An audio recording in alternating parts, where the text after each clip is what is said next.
student, in this video we will discuss simple, compound and complex sentence.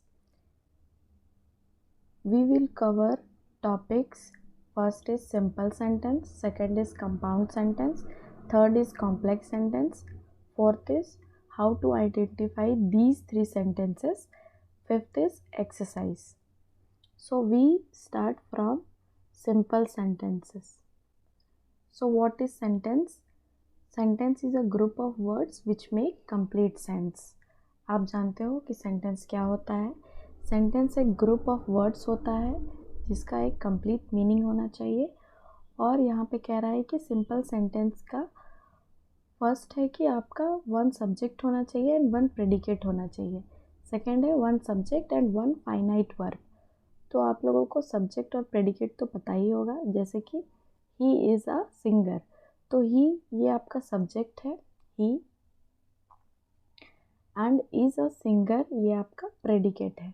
तो first part of the sentence is subject and second part of the sentence is predicate. So one subject and one finite verb. तो second वाले example को देखते हैं कि he reads a book, they reads book. यहाँ पे देखिए कि he reads book, they read book.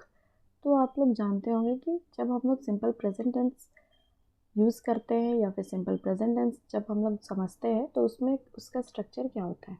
Subject plus verb का फर्स्ट फॉर्म या फिर वर्ब का फिफ्थ फॉर्म और फिर ऑब्जेक्ट यूज़ किया जाता है।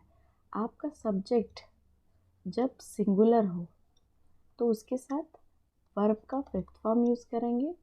सब्जेक्ट आपका जब प्लूरल हो तो उसके साथ वर्ब का फर्स्ट फॉर्म यूज़ किया जाता है। तो यहाँ पे जो आपका ही है ये आपका सिंगुलर है, तो सिंगुलर के साथ वर्ब का फिफ्थ फॉर्म यूज़ किया गया है।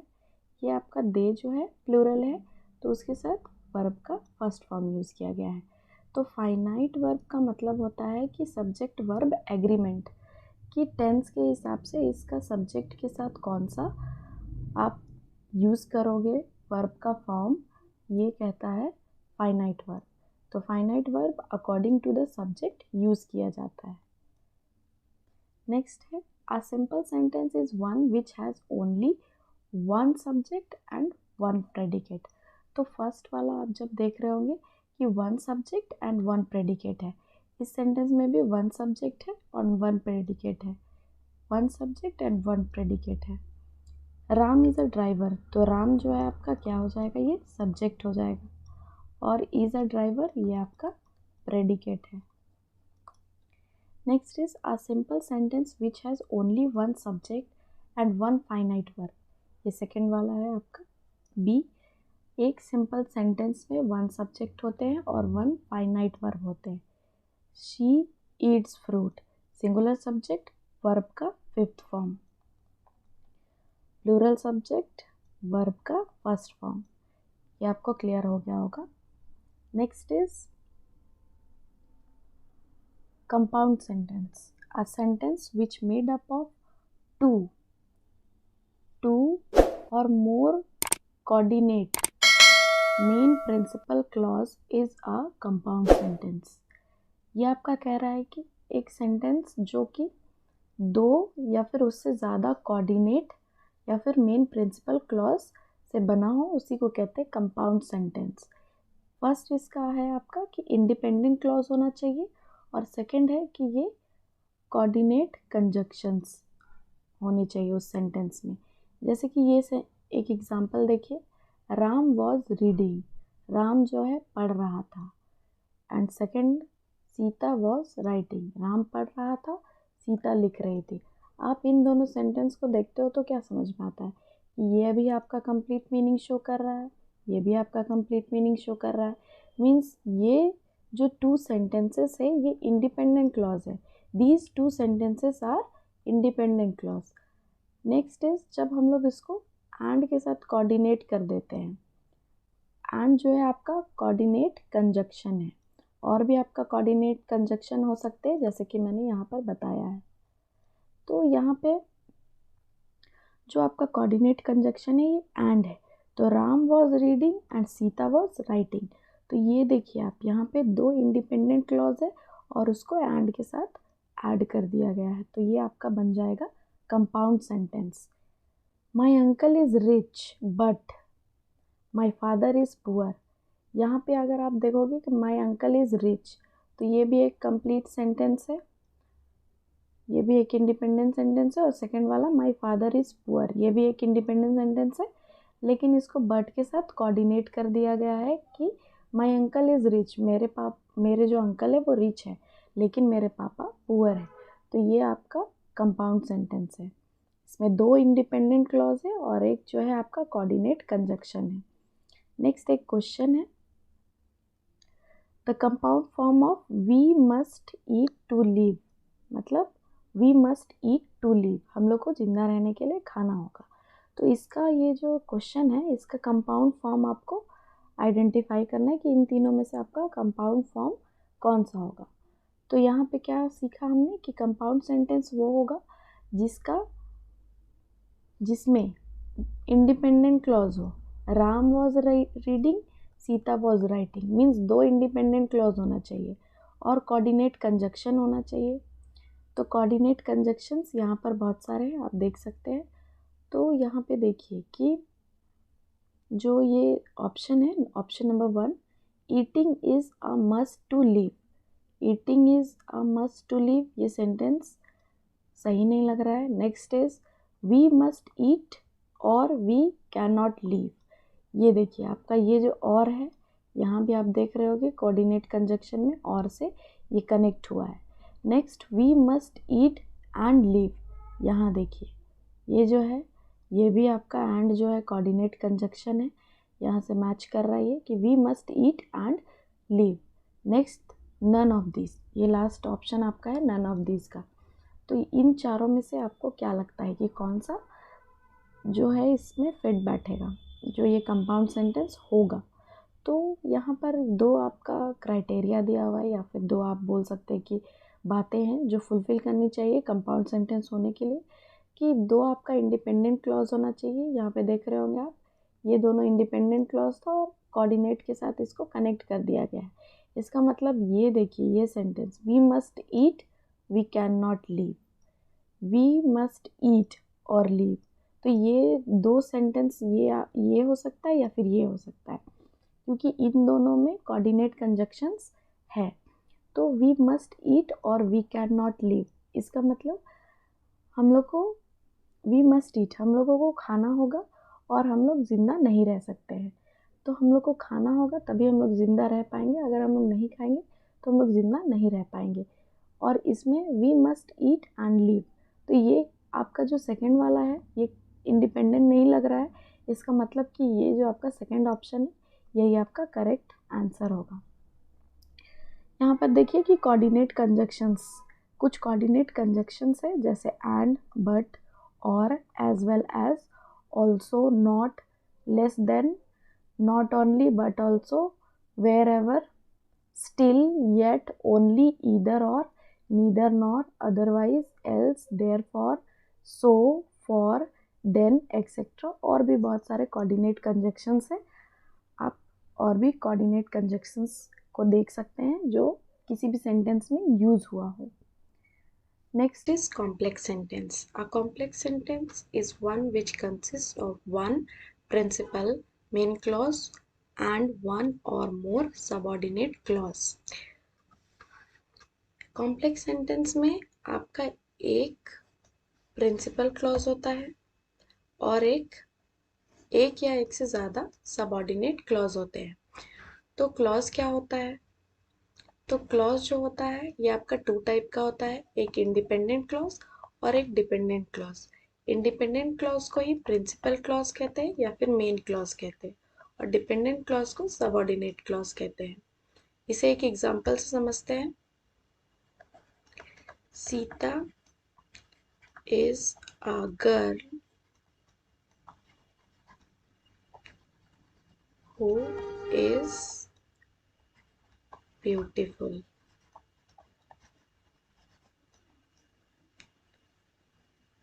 सीता एक लड़की है जो कि सुंदर है, ठीक है। तो सीता एक लड़की है जो कि सुंदर है, तो इस सेंटेंस में सीता इज अ गर्ल, यहाँ तक अगर आप देखोगे तो इसका कंप्लीट मीनिंग निकल रहा है कि सीता एक लड़की है।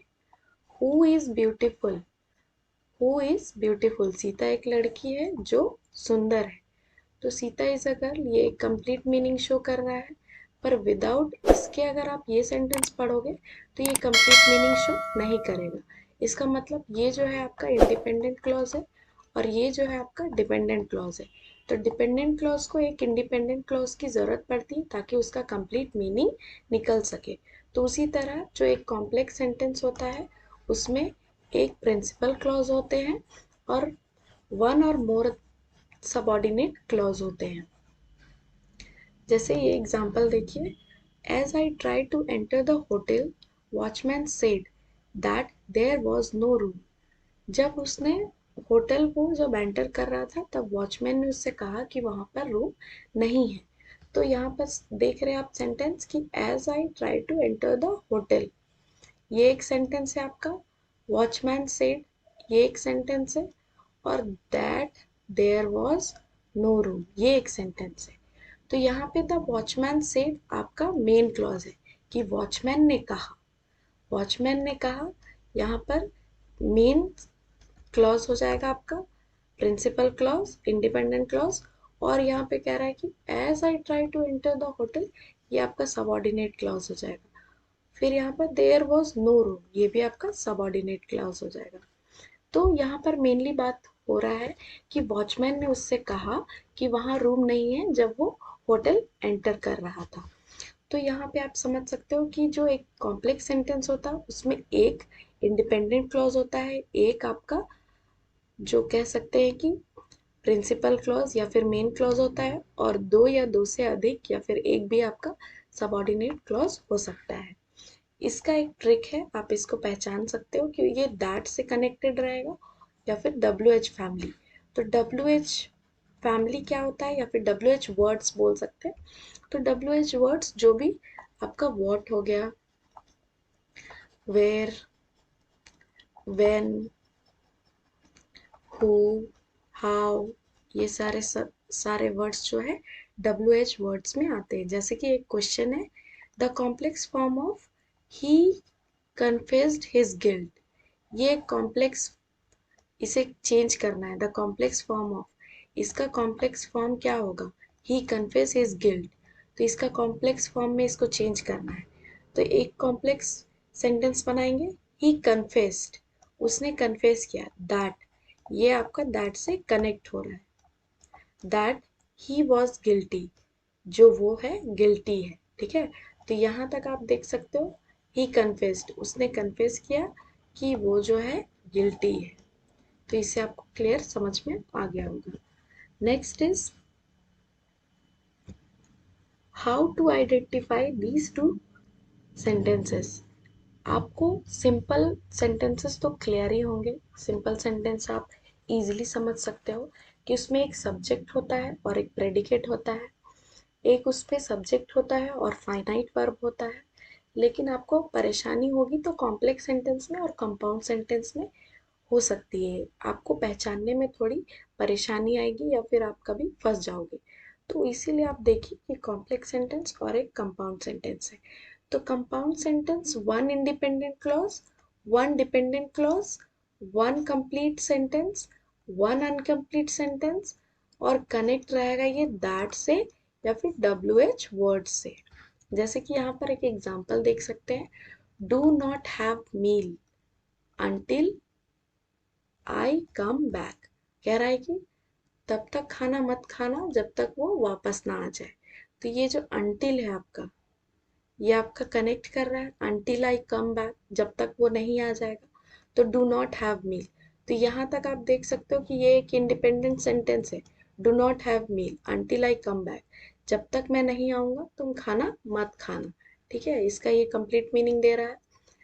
यहाँ ये यहाँ से ये जो सेंटेंस है कि जब तक मैं वापस नहीं आऊँगा तब तक क्या नहीं करना है, खाना नहीं खाना है। Next is we returned when the sunset, वो लोग वापस आए, कब वापस आए, जब सनसेट हुआ, तब वो लोग वापस आए। व्हेन शी स्पोक मी, ये सेंटेंस से आप पूरे अच्छे तरीके से समझ पाओगे, देखना इसे अच्छे तरीके से आप देखें। When she asked me, I told her that I would not help her. ये सेंटेंस में आप देख रहे होगे कि when she asked me, जब उसने मुझसे पूछा, तो यहाँ देखिए ये WH वर्ड से जुड़ा हुआ है कि when she asked me. Next is I told her, मैंने उससे कहा।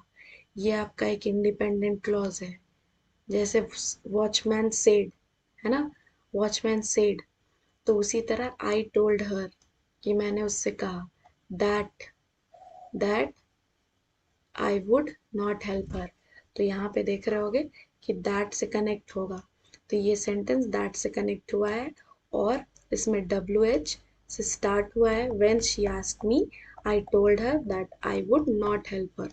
तो इसमें ये दो तरीके हैं जिससे आप समझ सकते हो, दो ट्रिक है कह सकती हूँ मैं, कि दैट होगा सेंटेंस में और WH वर्ड्स होंगे, इट्स मीन कि ये कॉम्प्लेक्स सेंटेंस है। तो कॉम्प्लेक्स सेंटेंस को पहचानने के लिए आप दैट देख सकते हो और WH वर्ड्स देख सकते हो। Next is compound sentence. तो कंपाउंड सेंटेंस क्या होता है कि टू इंडिपेंडेंट क्लॉज होंगे, टू कंप्लीट सेंटेंस होंगे कनेक्टेड विथ कोऑर्डिनेट कंजक्शंस, जो मैंने आपको पहले ही कंपाउंड वाले सेंटेंस में बताया है। नेक्स्ट इसका एग्जाम्पल देख लेते हैं। वी मस्ट ईट, जो मैंने आपको एक एग्जाम्पल दिया था, वी मस्ट ईट और वी कैन नॉट लिव। तो ये आपका एक इंडिपेंडेंट क्लॉज है, वी मस्ट ईट हमें खाना होगा और हम जिंदा नहीं रह सकते हैं। तो जिंदा नहीं रह सकते हैं तो जिंदा नहीं रहेंगे, क्यों? क्योंकि हम खाना नहीं खाएंगे। तो ये दोनों आपका इंडिपेंडेंट क्लॉज है और इसमें टू कंप्लीट सेंटेंस भी है। ये दोनों ये कनेक्ट होता है कंजक्शन से, कोऑर्डिनेट कंजक्शन से, जो कि और है। सेकंड क्वेश्चन देखते हैं। Shyam was rating and Sita was, sorry ये यहाँ पर मिस्टेक है, श्याम वॉज राइटिंग होना चाहिए, जो हम लोगों ने पहले भी देखा था।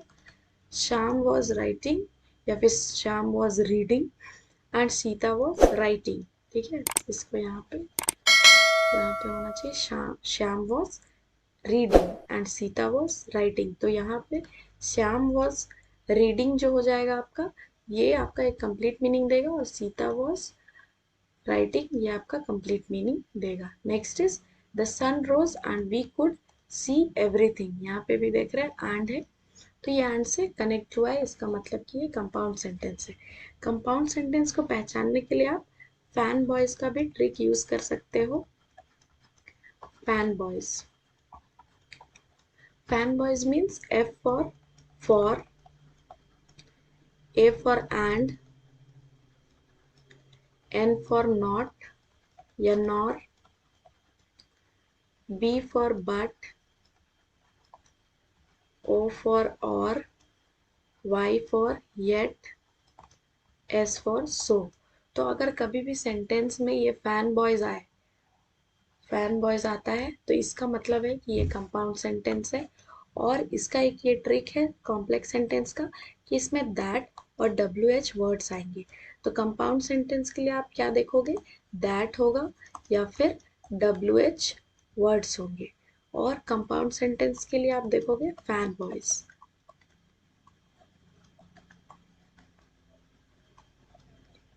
फॉर एंड नॉट या नॉर, बट और येट सो।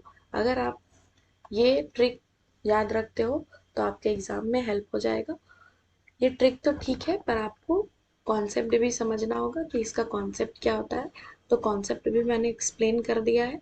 अब हम लोग एक एक्सरसाइज देख लेते हैं, इससे आपको और अच्छे तरीके से क्लियर हो जाएगा। Number 1, the village in which I live is very small. जिस विलेज में ये रहता है वो बहुत ही स्मॉल है। आप यहाँ तक देख रहे होगे कि the village in which I live, यहाँ पर विच आ गया। तो मैंने क्या बताया था कि आप जब भी कॉम्प्लेक्स सेंटेंस रहेगा तो उसमें आप क्या देखोगे, दैट देखोगे और WH।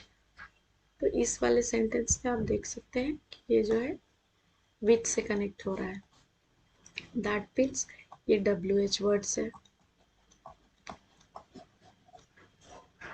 इसका मतलब ये क्या है, WH for WH words and that for complex sentence and compound sentence के लिए आप फैन बॉयज देखोगे। तो इस वाले से आप देखकर आसानी से आंसर कर सकते हो कि विच जो है आपका, ये एक WH वर्ड से, इसका मतलब ये कॉम्प्लेक्स सेंटेंस है। Next question number 2, a guest is unwelcome when, यहाँ पे भी आप देख रहे हो कि व्हेन है, इसका मतलब ये भी कॉम्प्लेक्स सेंटेंस हो जाएगा। शी मस्ट वीप, और ये फैन बॉयज आप देख लोगे, फैन बॉयज, इसमें आपका ओ मीन्स और, तो यहाँ पे और है, इट मीन्स कि ये जो है आपका शी मस्ट वीप और शी विल डाई, तो और जो है आपका कंपाउंड हो जाएगा। ये आपका कॉम्प्लेक्स था, ये भी आपका कॉम्प्लेक्स सेंटेंस हो जाएगा क्योंकि यहाँ पे WH फैमिली के वर्ड्स हैं। Next is God made a mountain and, यहाँ पे देख रहे हो आप एंड है, तो इसमें फैन बॉयज में एंड है, इट मीन्स ये आपका कंपाउंड हो गया। The night was dark and, इसमें भी एंड है, इसका मतलब ये आपका कंपाउंड है। वी रेस्टेड व्हेन, यहाँ पर व्हेन आ गया, तो WH वर्ड्स, इसका मतलब ये क्या है, कॉम्प्लेक्स है। आई शैल डू, और यहाँ पर और आ गया, इसका मतलब ये कॉम्प्लेक्स है, सॉरी कंपाउंड है। लिसन केयरफुली एंड का मतलब ये, एंड का मतलब ये फैन बॉयज, तो ये आपका कंपाउंड हो गया, ये कॉम्प्लेक्स है, ये कंपाउंड है। When the sun comes out the stars disappear, इस सेंटेंस में देखिए, when the suns come out, जब सन निकलते हैं तो स्टार क्या हो जाता है, डिसअपेयर हो जाता है। तो when the sun comes out the stars disappear, means यहाँ पे टू इंडिपेंडेंट क्लॉज है। द स्टार्स डिसअपेयर, स्टार्स जो है छुप जाते हैं, सॉरी ये छुप जाते हैं, तो कब छुप जाते हैं, ये छुप जाते हैं तब जब सन निकलता है। इसका मतलब ये जो सेंटेंस है द स्टार्स डिसअपेयर, तो ये किस पे डिपेंडेंट है, ये आपका when the sun comes out, जब सन निकलता है तो स्टार्स जो है डिसअपेयर हो जाता है। इसका मतलब ये जो सेंटेंस है द स्टार्स डिसअपेयर, ये जो है आपका इस वाले सेंटेंस पे डिपेंडेंट है। तो डिपेंडेंट जो है ये, तो ये फर्स्ट वाला इंडिपेंडेंट क्लॉज है और सेकंड वाला डिपेंडेंट क्लॉज है। तो आप लोगों को मैंने बताया था कि ये कॉम्प्लेक्स सेंटेंस है जिसमें एक इंडिपेंडेंट क्लॉज होता है और एक डिपेंडेंट क्लॉज होता है। यहाँ पर व्हेन जो है आप देख सकते हो कि व्हेन से ये जुड़ा, व्हेन से ये स्टार्ट हुआ है, तो व्हेन जो है हमेशा कॉम्प्लेक्स सेंटेंस में ही आएगा, तो ये कॉम्प्लेक्स हो गया आपका। आई नो दैट, यहाँ पर दैट से ये जुड़ा है, I know that he will stand first in class, तो ये दैट से जुड़ा है, इट मीन्स ये कॉम्प्लेक्स है। सो आई होप स्टूडेंट्स कि आप लोगों को ये समझ आया होगा। आप लोगों को अगर ये नहीं समझ में आया तो फिर से आप इसे अच्छे से देखने की कोशिश करें। ये वीडियो उन लोगों को नहीं समझ में आया होगा जिन्होंने क्लाउज नहीं पढ़ा है। एक बार आप जाकर क्लाउज का वीडियो देख लीजिए, उसके बाद अगर आप ये देखोगे तो आपको ये ज़्यादा अच्छे तरीके से समझ में आएगा। सो मैं ये वीडियो यहीं पे एंड कर रही हूँ। So all the best for your examination, good luck.